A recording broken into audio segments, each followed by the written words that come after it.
Hello everyone, I hope आप सभी अच्छे से होंगे। तो चलिए आज का टॉपिक स्टार्ट करते हैं, जो कि BEd program paper development of education system in India से है। पोस्ट इंडिपेंडेंस एरा का टॉपिक है, that is Indian education commission 1964 to 1966। उससे पहले मैं बताना चाहती हूँ कि मैंने जो वीडियोस बनाए थे कुछ इससे पहले एक दो जो ब्रिटिश एरा के थे, तो उनमें क्वालिटी थोड़ी वीक हुई थी, ख़राब हो गई थी, क्योंकि मैंने स्पीड उसमें बढ़ाई थी एक ऐप से, तो उसकी क्वालिटी ख़राब हुई थी। तो अभी मैंने वो नए से अपलोड किए हैं। आई रिक्वेस्ट यू ऑल कि आप वो जाके फिर से देखें, उसकी क्वालिटी अब सही है। तो चलिए स्टार्ट करते हैं। Indian education commission. The Indian education commission was set up by government of India. ये कमीशन किन्होंने बनाई थी? गवर्नमेंट ऑफ इंडिया ने। In 1964, under the chairmanship of Dr. D.S. Kothari. That is why this commission is also called as Kothari Commission 1964 to 1966. इस report को बनाने में 21 months लगे थे। It consisted of 20 chapters.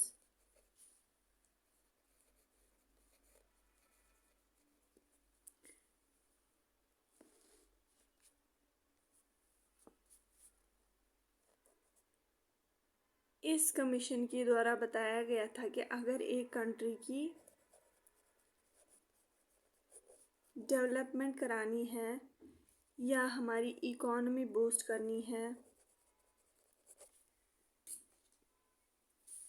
या हमारी कंट्री का पीस बरकरार रखना है, तो there is only way, that is education.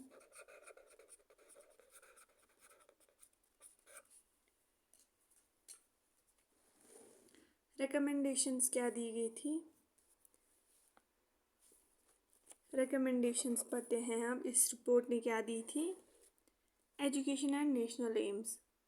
इन्होंने बोला था अगर हमें नेशनल एम्स जो है, जो हम ऑब्जेक्टिव्स रखते हैं for the betterment of nation, there is only way and that is education.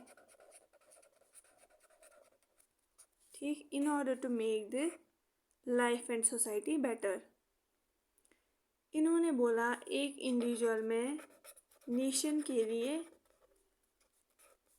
Love और अफेक्शन जो है या ऑलराउंड डेवलपमेंट जो है एक बच्चे में, वो की जा सकती है ओनली थ्रू एजुकेशन। ठीक, अब इन्होंने क्या क्या बोला कि क्या क्या चेंजेस आनी चाहिए इन द एजुकेशन फील्ड जो पास से चली आ रही है, और उसमें क्या क्या चेंजेस हमें लानी है। First is all should get general education. All should get general education. सबको एजुकेशन मिलनी चाहिए at certain level to those person जो कैपेबल हो। ठीक, उनको अपॉर्चुनिटी मिलनी चाहिए for their maximum development. The existing education should be revolutionised. इसमें चेंज लानी ज़रूरी है। ठीक, ताकि सोशलिज्म जो है वो ग्रो हो in India, in our nation. Education should be so planned as to encourage national production. जो नेशन को फ़ायदा दे, जो बच्चे नेशन को कुछ प्रोवाइड करे या कंट्रीब्यूट करे, तो वैसी एजुकेशन मिलनी चाहिए, वैसे प्लान्स जो है वो बनने चाहिए। वोकेशनल, इंडस्ट्रियल और technical education should be there, should be introduced in the curriculum. ये एजुकेशन, ये ऐसे लेसन्स जो है करिकुलम में इंट्रोड्यूस करनी चाहिए, जिसकी वजह से स्टूडेंट्स आगे अपना करियर भी अच्छे से चूज़ कर सकें, वो अपने करियर के लिए बेटर या फिट हो। नेशनल कॉन्शियसनेस, सिटीजन्स को ऐसा बनाना है वो नेशन के सेक्रीफाइस के लिए रेडी हो और उनमें नेशनल फीलिंग और ब्रदरहुड जो है वो फीलिंग अराइज करनी है।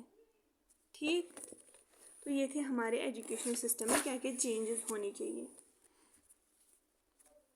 रीऑर्गेनाइजेशन ऑफ एजुकेशन, जो प्राइमरी एजुकेशन के स्टैंडर्ड्स हैं that should be raised,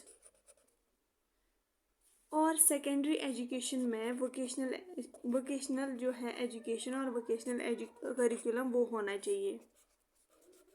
standards of university should be encouraged, university level पे भी जो स्टैंडर्ड्स हैं वो एनकरेज होने चाहिए और रेज होने चाहिए। ये थे यूनिवर्सिटी की बात।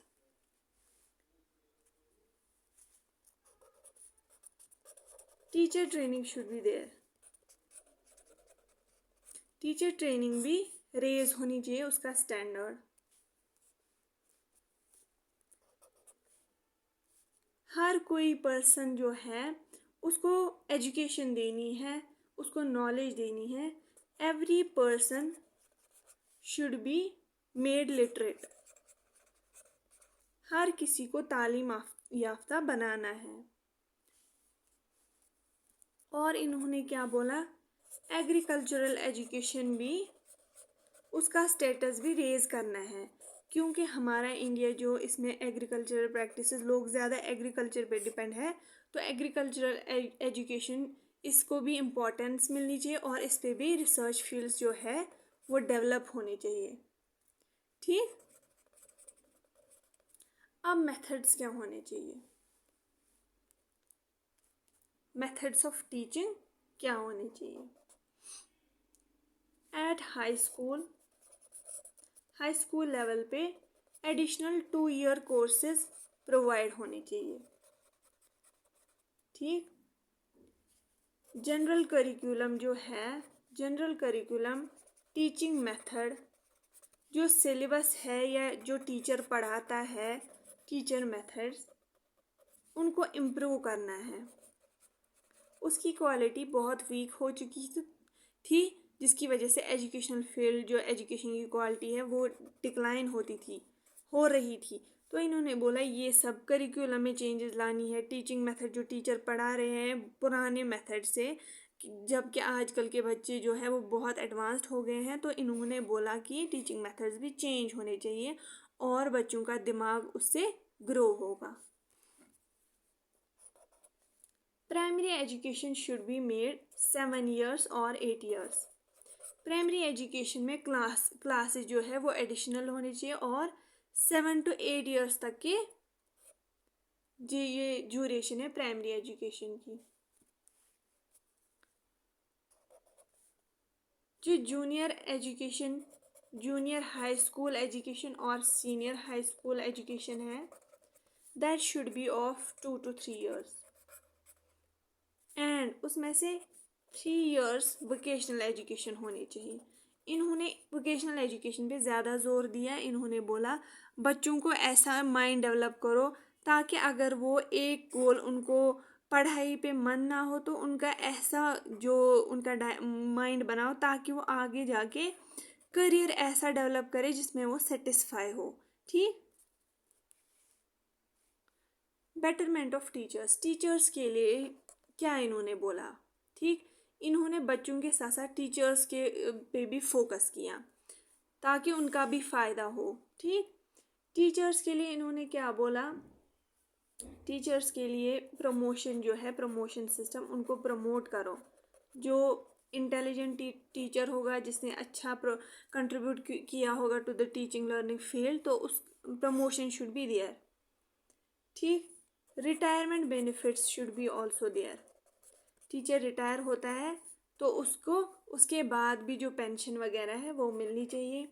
अगर टीचर कोई हाउस बिल्ड कर रहा है, अपने लिए घर बना रहा है, तो उसके लिए भी उनको लोन्स वगैरह प्रोवाइड होने चाहिए। ठीक, ये अकॉर्डिंग टू कोठारी कमीशन है और इंडियन एजुकेशन कमीशन। अब देखते हैं हम ट्रेनिंग ऑफ टीचर्स के लिए इन्होंने क्या बोला। इन्होंने बोला पैटर्न ऑफ टीचर जो है, pattern of teachers training, teachers training, उसको भी इन्होंने बहुत क्रिटिसाइज़ किया क्योंकि वो वेल प्लान्ड और वेल ऑर्गेनाइज्ड नहीं था, जिसकी वजह से टीचिंग लर्निंग जो क्वालिटी है वो डिक्लाइन हो रही थी। इन्होंने प्रैक्टिकल जो है उस पर ज़्यादा फोकस दिया। टीचर्स को जो थ्योरी पढ़ा रहे हैं इन्होंने बोला प्रैक्टिकल्स पे ज़्यादा फोकस करो। ठीक, यूनिवर्सिटी लेवल पे एजुकेशन जो है उसको इंडिपेंडेंट करो, मतलब कि बीएड डिपार्टमेंट या टीचर ट्रेनिंग जो डिपार्टमेंट है उसका अलग डिपार्टमेंट बनना चाहिए। तब नहीं होते थे अलग डिपार्टमेंट, उस टाइम इन्होंने बोला कि बीएड डिपार्टमेंट जो यूनिवर्सिटी लेवल पे है उसको अलग रिकग्निशन दो और अलग बीएड डिपार्टमेंट या टीचर ट्रेनिंग डिपार्टमेंट जो भी होगा वो बनना चाहिए।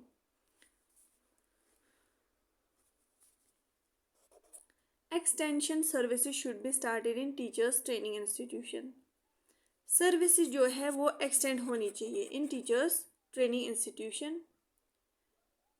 प्यूपिल टीचर जो है वो उसको गुड स्कूल्स में प्रैक्टिस करने के लिए भेजो, जैसे कि आजकल बीएड स्टूडेंट्स जो गवर्नमेंट स्कूल में प्रैक्टिस करने के लिए जाते हैं, इन्होंने उस टाइम बोला जो भी टीचर ट्रेनिंग स्कूल्स हैं वहाँ पे बच्चों को अच्छे स्कूल में प्रैक्टिस के लिए भेजो during teacher training course. At times there should be an exchange of teachers, मतलब कि जो ट्रांसफ़र हो रही है एक स्कूल से दूसरे टीचर्स की, तो इन्होंने बोला ट्रांसफ़र होनी चाहिए टीचर्स को time to time. Well qualified teachers जो है दे शुड बी अपॉइंटेड। ठीक, करिकुलम कैसा होना चाहिए? प्राइमरी एजुकेशन में जो छोटे बच्चे हैं उनको क्या होना चाहिए? सब्जेक्ट में मैथ्स, लैंग्वेजेस जो भी इंग्लिश हो, हिंदी हो या रीजनल हो, social studies, science, health education. इन्होंने बोला ये सब्जेक्ट इंट्रोड्यूस होने चाहिए eight primary level. Secondary level पे ये जो सब्जेक्ट है इसके टॉपिक्स जो भी है उनको टीचर एडवांस लेवल पे पढ़ाना चाहिए। मतलब कि फॉर एग्जांपल अगर बच्चा छोटी क्लास में खाली सेल पढ़ता है, ठीक, cell is the basic structural and functional unit of life, इतना पढ़ रहे हैं, ठीक, सेल क्या होता है बस, लेकिन बाद में वो जब प्राइमरी एजुकेशन में वो ये पढ़ रहा है छोटे क्लासेस में, जब वो सेकेंडरी एजुकेशन में आता है तो फिर वो इसी सेल को एडवांस्ड फॉर्म में पढ़ता है, इसकी सेल ऑर्गेनेल्स पढ़ता है, डिफरेंट सेल ऑर्गेनेल्स पढ़ता है, तो एडवांस्ड लेवल पे वो ये सेल अच्छे से पढ़ता है। इन्होंने बोला ये सब्जेक्ट्स होने चाहिए और इन्हीं टॉपिक्स को फिर एडवांस लेवल पे एट सेकेंडरी लेवल पे पढ़ाना है। 3 language formula should be adopted, मतलब English, national language Hindi and local language, इन तीनों लैंग्वेजेस में स्टूडेंट को पढ़ाना है। ये थे करिकुलम की बात। अब आते हैं हायर एजुकेशन की बात। इन्होंने क्या की? इन्होंने बोला नेशनली इंटरनेशनल यूनिवर्सिटी जो है उनको एस्टैब्लिश करना है, उनका स्टैंडर्ड रेज करना है और उनको इंटरनेशनली रिकॉग्नाइज करना है, इंटरनेशनली उनको रिकॉग्नाइज करना है और वहाँ पे ब्रिलियंट स्टूडेंट्स को एडमिशन देना है जो कल को दूसरी कंट्रीज़ में भी जो अपना करियर है वो चूज़ कर सकते हैं। ठीक, तो ये थे रिगार्डिंग हायर एजुकेशन जो इन्होंने कोठारी कमीशन में बोला, और इन्होंने बोला फेलोशिप्स जो है, स्कॉलरशिप जो है वो प्रोवाइड होनी चाहिए फॉर हायर एजुकेशन। ठीक, और सेशन से पहले जब कोई सेशन ईयर स्टार्ट होता है, नई क्लासेस स्टार्ट होती हैं, तो सेशन से पहले जो है leave should be given to the teacher. ठीक, स्टैंडर्ड ऑफ लेक्चर जो है वो रेज होने चाहिए। जो भी टीचर लेक्चर जो है क्लास में प्रोवाइड करता है वो अच्छे से उसको प्लान करना चाहिए, उसकी क्वालिटी होनी चाहिए अच्छी ताकि बच्चों को अच्छे से समझ आए वो टॉपिक। तो ये था कोठारी कमीशन, रिकमेंडेशंस जो उन्होंने एवरी फील्ड में दी। और इस कमीशन का दूसरा नाम जो है that is Indian education commission and second is Kothari commission 1964 to 1966। तो चलिए आज का टॉपिक ये इतना काफ़ी है आपके लॉन्ग आंसर क्वेश्चन के लिए। अगर आपको ये मेरा वीडियो अच्छे से समझ आया then I request you all to like this video, share and comment positively आपको ये वीडियो कैसा लगा। एंड प्लीज़ प्लीज़ प्लीज़ आप इस मेरी चैनल एजुकेशन एम्पावरमेंट को सब्सक्राइब करिए ताकि मैं आपके लिए अच्छे से अच्छी वीडियोस लाऊं। Thank you so much for watching this video and all the best for your exams. Thank you.